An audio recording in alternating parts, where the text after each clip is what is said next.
अस्सलाम वालेकुम रहमतुल्लाहि वबरकातुहू। अज़ीज़ तलबा व तालिबात, एक बार फिर से इस्तकबाल है डिजिटल स्कूल में। आज हम जमात 9वीं मज़मून उर्दू कतात के बारे में मुताला करने जा रहे हैं। सबसे पहले देखिए, पहली बात के अंदर गज़ल या कसीदे में जब कोई शायराना ख़याल दो या दो से ज़्यादा शेरों में अदा किया जाता है तो ऐसे शेरों के लिए मजमूए को कता कहते हैं। अगर ये गज़ल या कसीदे ही में हो तो उन्हें कताबंद अशार भी कहा जाता है। आजकल गज़ल या कसीदे में ऐसे मुसलसिल अशार नज़्म नहीं किए जाते।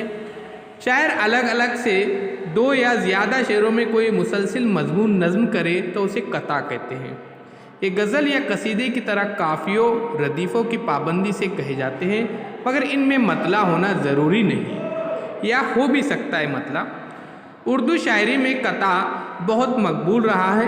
बहुत से शायरों ने सिर्फ कतात लिखकर शोहरत हासिल की है, जैसे अख्तर अंसारी, नरेश कुमार शाद वगैरह। आजकल मुशायरों में ज़्यादातर शोरा अपना कलाम सुनाने से पहले दो चार कतात ज़रूर सुनाते हैं। इससे कते की मकबूलियत का अंदाज़ा होता है।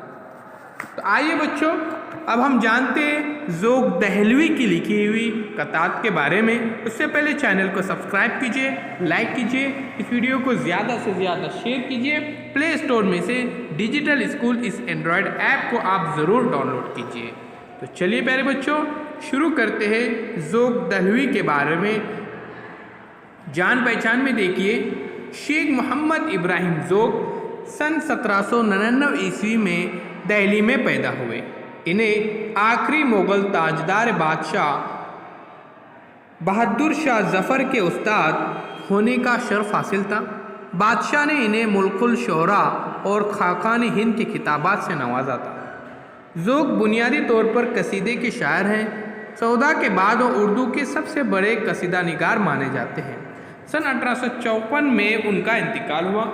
आइए प्यारे बच्चों, अब इनके कसीदे के बारे में जानते हैं। इनके जो कतात जो उन्होंने जो लिखे हैं इसके बारे में मुताला करते हैं। तू भला है तो बुरा हो नहीं सकता है ज़ोक, तू भला है तो बुरा हो नहीं सकता है ज़ोक, है बुरा वही कि जो तुझको बुरा जानता है, और अगर तू ही बुरा है तो वो सच कहता है, क्यों बुरा कहने से तू उसके बुरा मानता है। अब प्यारे बच्चों, इसका मैं आपको मतलब समझाता हूँ। इस रुबाई में ज़ोक दहलवी ने इंसानी ज़िंदगी के अखलाकी पहलुओं को वाज़ा किया है। वो कहते हैं कि हमें खुश अखलाक होना चाहिए, हमारे अंदर अच्छे औसाफ होने चाहिए। जब हमें इस बात का अंदाज़ा हो जाए या एहसास हो जाए कि हमारे अंदर कोई बुराई की बात नहीं, तो फिर किसी के बुरे कहने से मायूस और दिल बर्दाश्ता नहीं होना चाहिए, और बुरे लोगों के बुरा कहने पर बुरा भी नहीं मानना चाहिए। अलबत्ता ये इस्लाह की कोशिश करनी चाहिए।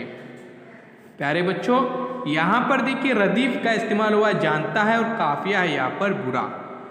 तो जहन नशीन कीजिए, यहाँ पर शायर साहब कह रहे हैं, तू भला है तो बुरा हो नहीं सकता है ज़ोक, है बुरा वही जो तुझको बुरा जानता है, और अगर तू ही बुरा है तो वो सच कहता है, अगर तू ही बुरा है तो वो सच कहता है, क्यों बुरा कहने से तू उसके बुरा मानता है।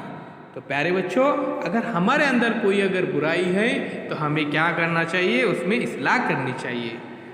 तो उम्मीद करता हूँ ज़ोक दहलवी कि ये कथा आपको पसंद आई होंगी। तो चैनल को सब्सक्राइब कीजिए, लाइक कीजिए, और इस वीडियो को ज़्यादा से ज़्यादा शेयर कीजिए। फिर हम मिलेंगे एक नई वीडियो के साथ, एक नई पेशकश के साथ। डिजिटल स्कूल इस एंड्रॉयड ऐप को आप प्ले स्टोर में से ज़रूर डाउनलोड कीजिए। तो अल्लाह हाफिज़, बहुत बहुत शुक्रिया आपका।